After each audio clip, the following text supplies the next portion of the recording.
Credit score से लेकर UPI तक 1 जनवरी 2026 से बदल रहे हैं ये नियम। आपकी जेब पर क्या असर होगा, चलिए बताते हैं। नमस्कार, न्यूज़ 18 का डिजिटल प्लेटफॉर्म आप देख रहे हैं और मैं हूं रितु सिंह। 1 जनवरी से क्रेडिट स्कोर, यूपीआई और पैन आधार से जुड़े नियम बदलने जा रहे हैं। वहीं 31 दिसंबर तक आईटीआर और स्मॉल सेविंग से जुड़े जरूरी काम निपटाने की आखिरी तारीख है। जाने इन सब का आपकी जेब पर क्या असर पड़ेगा। साल 2025 अब अपने अंतिम पड़ाव पर है। 31 दिसंबर 2025 को सिर्फ कैलेंडर बदलने की तारीख नहीं, बल्कि ये आर्थिक मोर्चे पर भी कई जरूरी काम को निपटाने की डेडलाइन है। 1 जनवरी 2026 की सुबह आम आदमी के लिए कई बदलाव लेकर आ रही है। बैंकिंग, टैक्सेशन, डिजिटल पेमेंट और निवेश से जुड़े नियमों में बड़ा फेरबदल होने जा रहा है। तो यदि आपने समय रहते इन बदलाव पर ध्यान नहीं दिया तो आपको पेनल्टी भरनी पड़ सकती है या आपकी वित्तीय सेवाएं बाधित हो सकती हैं। यहाँ हम आपको उन सभी बदलाव के बारे में विस्तार से बताएंगे और 31 दिसंबर की रात और 1 जनवरी की सुबह से जो प्रभावित होंगे। तो क्रेडिट स्कोर के नियमों में बड़ा बदलाव होने जा रहा है। कर्ज लेने वालों के लिए नए साल से सबसे बड़ा बदलाव क्रेडिट स्कोर की रिपोर्टिंग में होने जा रहा है। अब तक क्रेडिट ब्यूरो आमतौर पर मासिक आधार पर डेटा अपडेट करते थे और 1 जनवरी 2026 से क्रेडिट स्कोर साप्ताहिक आधार पर अपडेट किया जाएगा। अगर आप लोन की ईएमआई या क्रेडिट कार्ड का बिल चुकाने में 1 दिन की भी देरी करते हैं तो इसका असर आपके स्कोर पर तुरंत दिखेगा। समय पर भुगतान करने वाले ग्राहकों का स्कोर तेजी से सुधरेगा, जिससे उन्हें लोन मिलने में आसानी होगी। स्मॉल सेविंग स्कीम की ब्याज दरों में कटौती भी संभव है।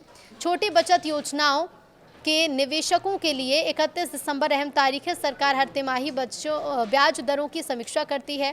भारतीय रिजर्व बैंक ने हाल ही में 5 दिसंबर को रेपो रेट में 0.25% की कटौती कर इसे 5.25% कर दिया है।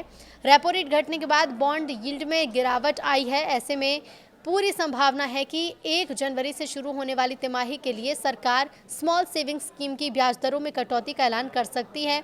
यदि आप निवेश की योजना बना रहे तो मौजूदा दरों को लॉक करने के लिए 31 दिसंबर से पहले फैसला लेना समझदारी हो सकती थी, लेकिन अब वो तारीख भी निकल चुकी है।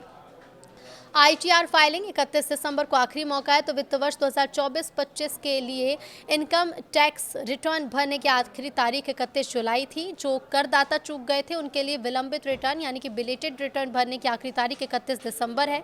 अगर आप 31 दिसंबर तक रिटर्न नहीं भरते तो आप अपना टैक्स रिफंड क्लेम नहीं कर पाएंगे।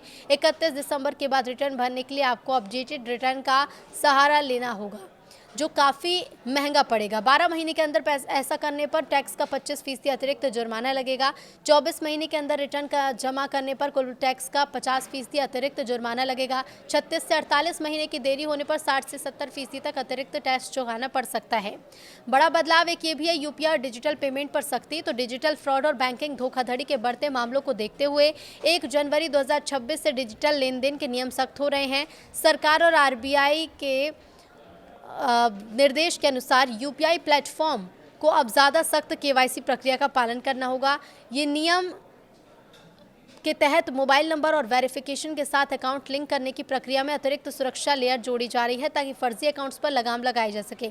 एक 5वां बड़ा बदलाव, पैन आधार लिंक न होने से पैन आपका निष्क्रिय हो सकता है। तो वित्तीय नियामकों ने साफ कहा है कि पैन और आधार को लिंक करना अनिवार्य है और अगर आपने अभी तक ये प्रक्रिया पूरी नहीं की तो 1 जनवरी 2026 से आपको बड़ी दिक्कतें होंगी और लिंक न होने की स्थिति में आपका पैन निष्क्रिय भी हो सकता है। साथ ही एलपीजी और ईंधन की कीमतों में बदलाव संभव है। तो तेल विपणन कंपनियां हर महीने की पहली तारीख को ईंधन की कीमतों का बदलाव करती हैं। ध्यान रखा जाए कि जनवरी 2026 को एलपीजी, सीएनजी और एविएशन टरबाइन फ्यूल के नए दाम जारी किए जाएंगे। अंतर्राष्ट्रीय बाजार में कच्चे तेल की कीमत के आधार पर इसमें बदलाव संभव है, जिसका सीधा असर रसोई के बजट और ट्रैवल पर पड़ेगा। 7वां बदलाव के नए इनकम टैक्स में कानून की आहट। नए साल में टैक्स व्यवस्था में एक और ऐतिहासिक बदलाव की तैयारी है। केंद्र सरकार की घोषणा के मुताबिक पुराना इनकम टैक्स एक्ट 1961 जल्द ही इतिहास बन जाएगा। 1 अप्रैल 2026 से देश में नया इनकम टैक्स कानून लागू होने जा रहा है, जिसका उद्देश्य टैक्स प्रक्रिया को सफल बनाना और मुकदमेबाजी को कम करना है। अगले दिन 30 और 31 दिसंबर वित्तीय नियोजन के लिहाज से बेहद महत्वपूर्ण ये दोनों दिन माने गए हैं।